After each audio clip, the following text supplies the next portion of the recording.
Texas in the 80s. The sun is blazing, but beneath the cool shade, a musical revolution is brewing. Here, four men came together on a path that would change the face of heavy metal forever. This is the story of Pantera, the cowboys who rose from hell to become one of the most influential metal acts of all time. The tale begins in the heart of the Lone Star State, where two brothers, Vincent Paul Abbott and Darrell Lance Abbott, or Dimebag, were born in the 1960s. But these weren't just any Texans kids, they were born into a world of music, thanks to their father, Jerry Abbott, a country music singer, sound engineer, and record producer. So yes, destiny was almost written for them. From the very beginning, it was clear that music was in the Abbott brothers' blood. Vinnie Paul, as he would come to be known, started playing drums at the tender age of 2. There was no specific reason, he just seemed to like it. Meanwhile, young Darrell would help his father restring his guitars, absorbing the mechanics of the instrument before he could even play it. The Abbott household was a constant whirlwind of sound. Jerry, now an accomplished songwriter and producer, filled the air with country tunes and rock and roll classics. But as Vinnie and Darrell grew older, they began to discover their own musical tastes. The fierce sounds of Black Sabbath, Judas Priest, Van Halen, and Kiss began to echo through the halls of their home. For Darrell, it was Kiss that truly captured his imagination. He became obsessed with the band's lead guitarist, Ace Frehley. The young Abbott would spend hours in his room, dressed as Ace, playing along to Kiss records. Little did he know that this childhood passion would be the first step on a path to becoming one of the most revered guitarists in metal history. But we'll get to that soon. As teenagers, the Abbott brothers' musical ambitions began to take shape. In 1978, 14-year-old Vinnie attended Texas Jam, a nearby music festival. There, he saw bands like Aerosmith, Journey, and Heart. But it was Van Halen that left the biggest impression on the young drummer. Darrell's guitar skills were developing at an astonishing rate. At just 14, he entered a local talent contest at the Agora Ballroom in Lake Highlands. The competition was to find the best guitarist in the area, and he won. The most impressive thing is that he was the youngest contestant of all. His prize was his first Dean guitar. This precious guitar would become his signature instrument in the years to come. In 1981, still in their teens, Vinnie and Darrell began playing together. Their first impromptu jam session was a marathon affair, lasting 12 hours. The brothers played Deep Purple's Smoke on the Water on repeat, honing their skills and building the foundation of what would become one of metal's most formidable rhythm sections. So, it wasn't long before the Abbott brothers decided to form their own band. After a couple of name changes, including Gemini and Eternity, they settled on Pantera in 1982. The name, suggested by a friend, means panther in Spanish. Vinnie liked how it sounded, and the band's first logo featured a cat's head, so on point. But let's not celebrate victory just yet. The early days of Pantera were a far cry from the powerhouse metal act they would become. They added Terry Glaze on vocals and Rex Brown on bass, and with them, the band started out playing covers in local clubs. Their setlist was filled with songs by Kiss, Van Halen, and other popular rock acts of the time. As they began to write their own material, Pantera's sound was heavily influenced by the glam metal that was dominating the airwaves. Their image matched this style, with band members sporting the big hair and flashy outfits that were typical of metal bands at the time. Between 1983 and 1985, Pantera released their first 3 albums: Metal Magic, In Projects in the Jungle, and I Am the Night. All were produced by Jerry Abbott. You see that coming, huh? At Pantego Sound Studios. This was the first experience in a semi-professional recording environment, something that the young band really needed. They worked really hard here on the albums, but even with that, they didn't make it. These early albums failed to break Pantera into the mainstream. They were selling between 10,000 and 20,000 copies of each record, which was impressive for an independent band from Texas, but it wasn't enough to catapult them to stardom, national stardom at least. The landscape was really challenging, as they were trying to break through and compete with heavyweights like Van Halen, Kiss, and Motley Crue, who were dominating the glam metal scene. It was clear that something needed to change, and that change would come in the form of Phil Anselmo. Born on June 30th, 1968 in New Orleans, Louisiana, Phil Anselmo had a very different upbringing from the Abbott brothers. Some of his earliest childhood memories were of the French Quarter, an area known for its vibrant and historic music scene. Surrounded by street musicians 24/7, Anselmo was exposed to a diverse range of music from an early age. By the time he was 9, Anselmo had written his first song and convinced his parents to buy him a guitar. Unlike many young musicians, he wasn't interested in learning other people's songs. From the very beginning, Anselmo wanted to create his own music. We arrived in the year 1987. and Pantera was on the hunt for a new lead singer. Terry Glaze had left the band due to personal conflicts, and the Abbott brothers were struggling to find a replacement. They heard about some guy named Phil Anselmo, and they were intrigued. The thing is, the young singer from New Orleans had already made a name for himself in the local music scene with bands like Sam Hoyne and Razor White. So the young Phil decided to audition for this new band. The result? The guys were stunned. It was an audition like they had never experienced before. His powerful vocals, a mix of growls and high-pitched screams like Rob Halford's, were a big change from the polished glam metal sound the band had been going for. According to Rex Brown, the audition involved playing every Judas Priest song they knew, improvising and downing bottles of tequila. Obviously, they had clicked. The chemistry between Anselmo and the rest of the band was undeniable. They felt a connection that couldn't be ignored. Pantera had found their new frontman, and with him, a new direction for their sound.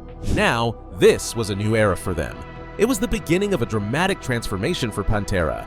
The band began to move away from their glam metal roots, influenced by Anselmo's love for heavier, more aggressive styles of metal.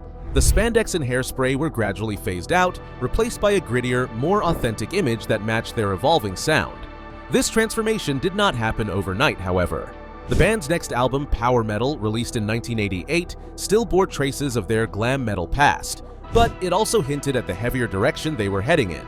The album showcased Darrell's increasingly impressive guitar work and Anselmo's powerful vocals, but it was clear that the band was still finding its true voice. It was as if they were still missing something and were struggling hard to find it. Then came the summer of 1988, and the path put none other than Kerry King from Slayer right in their way. Slayer had just released their fourth album, South of Heaven, and were embarking on their World Sacrifice tour. As fate would have it, they were playing a show near where Pantera was performing. Fate acted again, and a local radio DJ introduced Phil Anselmo to Slayer's frontman, Tom Araya. That night, Slayer went to see Pantera play live, and Phil hit it off with Kerry King. They exchanged numbers, and soon King was regularly visiting Pantera in Texas, jamming with the band and sitting in on shows. The sessions between King and Dimebag Darrell, now known as Darrell, were game changers. King showed Dimebag the power and potential of thrash metal, teaching him techniques that would help define Pantera's new sound. Phil Anselmo later called these jam sessions the real turning point for the band. As Pantera worked on their fifth studio album through 1989 and early 1990, the influence of thrash metal was unmistakable. They moved away from the polished hair metal of their past and embraced a raw, powerful, and completely unique sound. Now they liked their sound, but before they could unleash it on the world, Pantera faced one more hurdle: getting signed to a major label. They were growing in reputation and musically speaking, but still, the band faced rejection after rejection. And not just by one or two record labels, in 1989 alone, they were turned down by 28 separate record labels. It wasn't until September of that year that their fortunes changed. Mark Ross of Atco Records saw the band perform live for the first time. After just one song, Ross was on the phone to his boss, demanding that Atco sign Pantera immediately. He saw something in the band that others had missed: a raw, unbridled talent that was about to explode onto the metal scene. With a major label deal finally secured, Pantera set about finishing what would become their breakthrough album. On July 24, 1990, they released Cowboys from Hell, and the metal world would never be the same. Cowboys from Hell was a sonic assault unlike anything the metal world had heard before. The title track, with its iconic opening riff and Anselmo's menacing growl of "Cowboys from Hell," became an instant classic.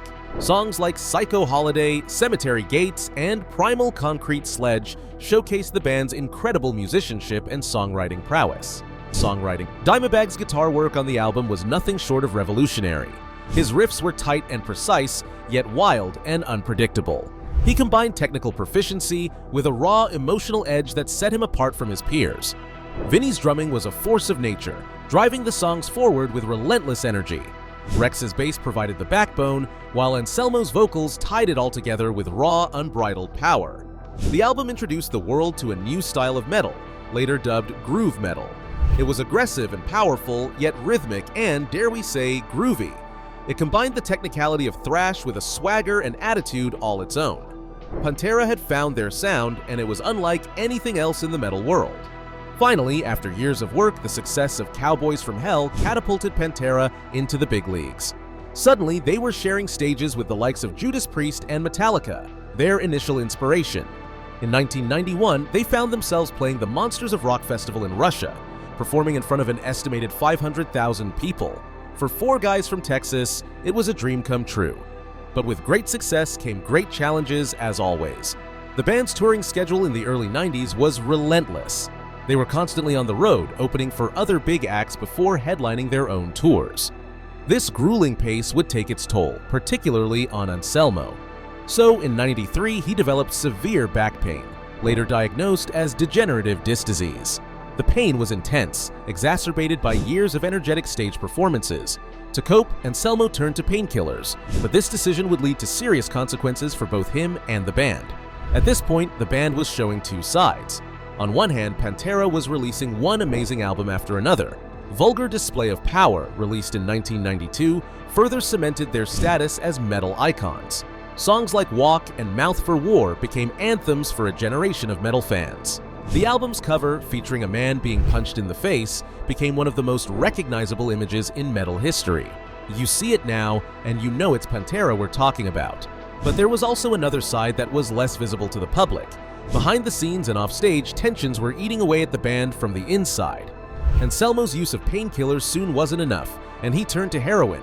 It spiraled out of control, leading to a near-fatal overdose in 1996. On July 13th of that year, after a show in Texas, Anselmo's heart stopped for 5 minutes before paramedics were able to revive him.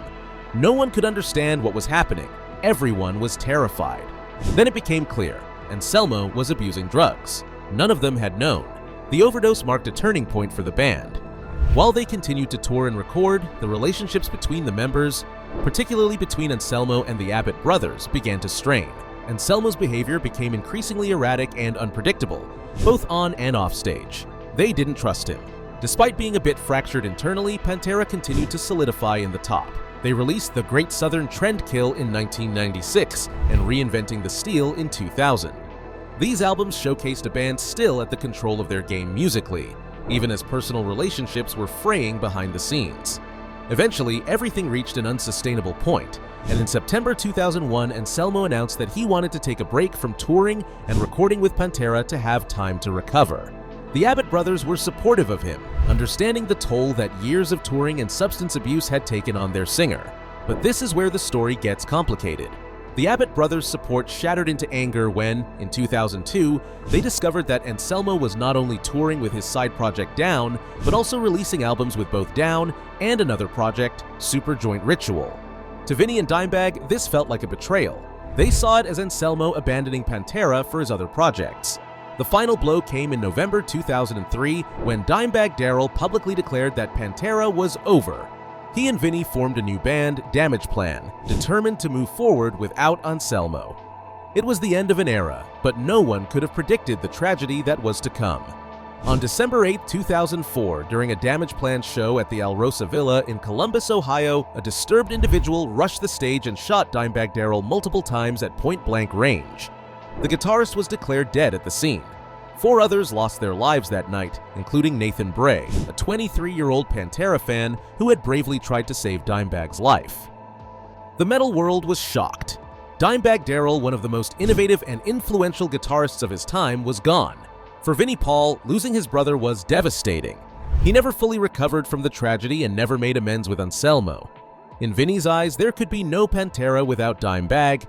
He went on to make music with other projects, but the special connection he had with his brother could never be duplicated. And so, Pantera ended in conflict and tragedy. 4 guys from Texas who dared to dream big, who took on the world and, for a time, conquered it. The metal of Cowboys from Hell still sounds like a testament to who they were and how they shaped the genre.